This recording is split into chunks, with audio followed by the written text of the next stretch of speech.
ಇವತ್ತು ಶಿವರಾತ್ರಿಯ ಮಹಾಪರ್ವದಂದು ನಮ್ಮ ಊರಿನ ಚಿಕ್ಕಮಗಳೂರಿನ ಮುಳ್ಳಯ್ಯನಗಿರಿ ಬೆಟ್ಟಕ್ಕೆ ನಾನು ನನ್ನ ಮಿತ್ರರಾದ ಭರತ್ ಅವರು ಬಂದಿದ್ದೇವೆ.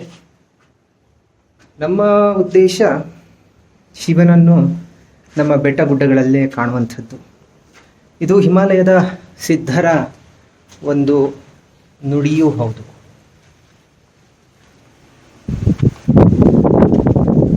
ನಮ್ಮ ಊರಿನಿಂದ ಚಾರಣ ಮಾಡುತ್ತಾ ಅಥವಾ ವಾಹನದ ಮುಖೇನ ಮುಳ್ಳಯ್ಯನಗಿರಿ ತನಕ ಹತ್ತುವುದರಲ್ಲಿ ಇರುವಂತಹ ಒಂದು ಪ್ರಕೃತಿಯ ಸೊಬಗು, ಆ ಸೊಬಗಿನಲ್ಲಿ ಶಿವ ಅಡಗಿದ್ದಾನೆ.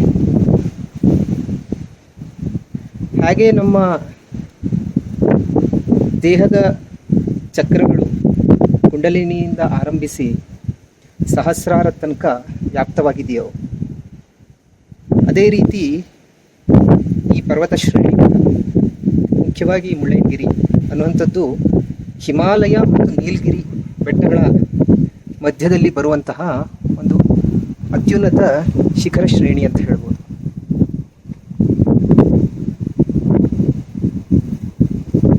ನಾವು ಹಿಮಾಲಯದ ಸಿದ್ಧ ಪರಂಪರೆಯ ರೀತಿ ನೋಡುವಂಥದ್ದಾಗಲಿ ಅಥವಾ ಇಲ್ಲೇ ನಮ್ಮ ದಕ್ಷಿಣದಲ್ಲಿದ್ದಂತಹ ಸಿದ್ಧರ ಒಂದು ಒಡನಾಟದಲ್ಲಿ ಸಿಕ್ಕುವಂತಹ ಕೆಲವು ಅನುಭವದ ವಚನಗಳನ್ನು ಹಿಡಿದು ನೋಡಿದಾಗ ಸಿಗುವಂಥ ಮಾಹಿತಿ ಪ್ರಕಾರ ಇಡೀ ಬೆಟ್ಟವೇ ಶಿವಮಯ. ನಮ್ಮ ಮೇರುದಂಡ ಮೂಲಾಧಾರದಿಂದ ಆರಂಭಿಸಿ ಸಹಸ್ರಾರದವರೆಗೆ ಇರುವಂತಹದ್ದು ಅದೇ ಈ ಬೆಟ್ಟವನ್ನು ಪ್ರತಿನಿಧಿಸುತ್ತೆ. ಇದು ಪೂರ್ತಿ ಇದು ಮೇರುವೆ, ಸುಮೇರು ಅಂತ ಹೇಳ್ಬೋದು. ಇದನ್ನು ಅದರಲ್ಲಿ ಶಿವ ವ್ಯಾಪ್ತನಾಗಿದ್ದಾನೆ. ಅದನ್ನು ಅರ್ಥ ಮಾಡ್ಕೊಳ್ಳೋದಕ್ಕೆ ನಾವು ಸ್ವಲ್ಪ ಕಾಲ ಶಿವರಾತ್ರಿ ಅಂತ ಇಲ್ಲೇ ಕುಳಿತು ಧ್ಯಾನ ಮಾಡಿದ್ದೇವೆ.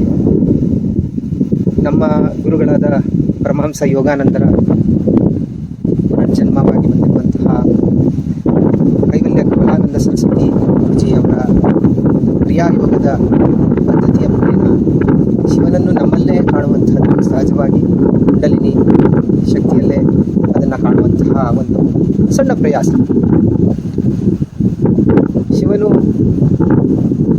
ಸದಾಕಾಲ ಧ್ಯಾನಮಗ್ನಾದಂತಹ ಸ್ಥಿತಿಯಲ್ಲಿ ನಮಗೆ ಕಾಣಸಿಗುವಂಥದ್ದು ಹೆಚ್ಚು ತಪಶ್ಚರ್ಯದಲ್ಲಿ ಇರ್ತಾನೆ. ಹಾಗಾಗಿ ನಾವು ತಪಶ್ಚರ್ಯವನ್ನು ಆಚರಿಸಿದಾಗ ನಮಗೆ ಅದರ ಒಂದು ಮಹತ್ವ, ಶಿವನು ಏನು ಮಾಡ್ತಾ ಇದ್ದಾನೆ ನಾವು ಅದೇ ರೀತಿ ಮಾಡಿದಾಗ ಒಂದು ಸಾಮ್ಯತೆ ಇರ್ತದೆ. ಶಿವನ ಹತ್ತಿರ ಹೋಗೋದಕ್ಕೆ ಒಂದು ಸಣ್ಣ ಒಂದು ದಾರಿ. ಶಿವನನ್ನು ಕಾಣುವುದು ಎಷ್ಟು ಕಷ್ಟವೋ ಅಷ್ಟೇ ಸುಲಭ ಕೂಡ ಅಂತ ಸಿದ್ಧರು ಹೇಳ್ತಾರೆ. ಆ ಒಂದು ಸಣ್ಣ ಪ್ರಯತ್ನ ಇಲ್ಲಿ ಬಂದಾಗ ನಮಗಾಗುವಂತಹ ಒಂದು ಅನುಭವ, ವಿಶೇಷವಾದ ಅನುಭವ. ಅದು ವಚನಗಳಲ್ಲಿ ಪಡಿಸಲಿಕ್ಕೆ ಆಗದಲ್ಲೇ ಇರುವಂತಹ ಅನುಭವ. ಕಣ್ಣು ಮುಚ್ಚಿ ಕುಳಿತಾಗ ಬೆಟ್ಟವೇ ನಮಗೆ ಶಿವನ ರೂಪದಲ್ಲಿ ಭಾಸವಾಗ್ತದೆ. ಶಿವನೇ ನಮ್ಮ ಎದುರುಗಡೆ ಕುಳಿತಿದ್ದಾನೆ ಏನು. ನಂತರದ ಹಂತದಲ್ಲಿ ನಾವೇ ಶಿವರು, ಶಿವನಾಗಿ ಶಿವನನ್ನು ಅರ್ಚಿಸುವಂಥ ಶಾಸ್ತ್ರಗಳು ಹೇಳುತ್ತೆ. ನಾವೇ ಶಿವರಾಗಿದ್ದೀವಿ, ನಮ್ಮಲ್ಲಿಯೇ ಶಿವ ಇದ್ದಾನೆ ಅನ್ನುವ ಒಂದು ಅನುಭವ, ಧಾರಣೆ ಇಲ್ಲಿ ಸಾಧ್ಯವಾಗಿದೆ. ಆ ಅನುಭವ ಇಂದು ನಾವು ಪಡ್ಕೊಂಡಿದ್ದೇವೆ. ಇಂದು ನಮ್ಮ ಶಿವರಾತ್ರಿಯ ಆಚರಣೆ ಮಾಡುತ್ತಿರುವಂತಹ ಸದಸ್ಯರು, ವೇದ ವಿದ್ಯಾಭ್ಯಾಸ ಫ್ರೆಂಡ್ಸಲ್ಲಿ ಅವರಿಗೂ ಶುಭಾಶಯಗಳನ್ನು ಹೇಳ್ತಾ, ಅವರಿಗೆ ಬೇಕಾಗಿರುವಂತಹ ನೀರಿನ ಊರ್ಜೆ ಪ್ರವಾಹವು ನಮ್ಮಿಂದ ಸಾಧ್ಯವಾಗುವ ಮಟ್ಟದಲ್ಲಿ ಅವರಿಗೆ ರಾತ್ರಿ ಕೊಡಲ್ಪಡುತ್ತದೆ. ಹಾಗೆ ಎಲ್ಲರೂ ಈ ರೀತಿಯಾದಂತಹ ತುಂಬ ಸಹಜವಾದಂತಹ ಸ್ಥಿತಿಯಲ್ಲಿ ಧ್ಯಾನ ಇತ್ಯಾದಿ ಉಪಾಸನೆಗಳನ್ನು ಮಾಡುವಂತಹ ಕ್ರಮವನ್ನು ಅಳವಡಿಸಿಕೊಳ್ಳಿ. ತನ್ಮುಖೇನ ಪ್ರಾಕೃತಿಕ ಸಹಜತೆಯನ್ನು ಆಸ್ವಾದಿಸಿ ಮತ್ತು ಅದು ಹಾಗೆ ಅದರ ಒಂದು ಸೊಬಗನ್ನು ಉಳಿಸುವುದಕ್ಕೂ ಬೆಳೆಸುವುದಕ್ಕೂ ಶ್ರಮ ವಹಿಸಿ ಅಂತ ಹೇಳ್ತಾ ನಮ್ಮ ಒಂದು 2 ಮಾತನ್ನು ಮುಗಿಸ್ತಾ ಎಲ್ಲರಿಗೂ ಶಿವನ ಸಾಮೀಪ್ಯ ಒದಗಲಿ ಅಂತ ಪ್ರಾರ್ಥಿಸ್ತೇನೆ. ಓಂ ನಮಃ ಶಿವಾಯ.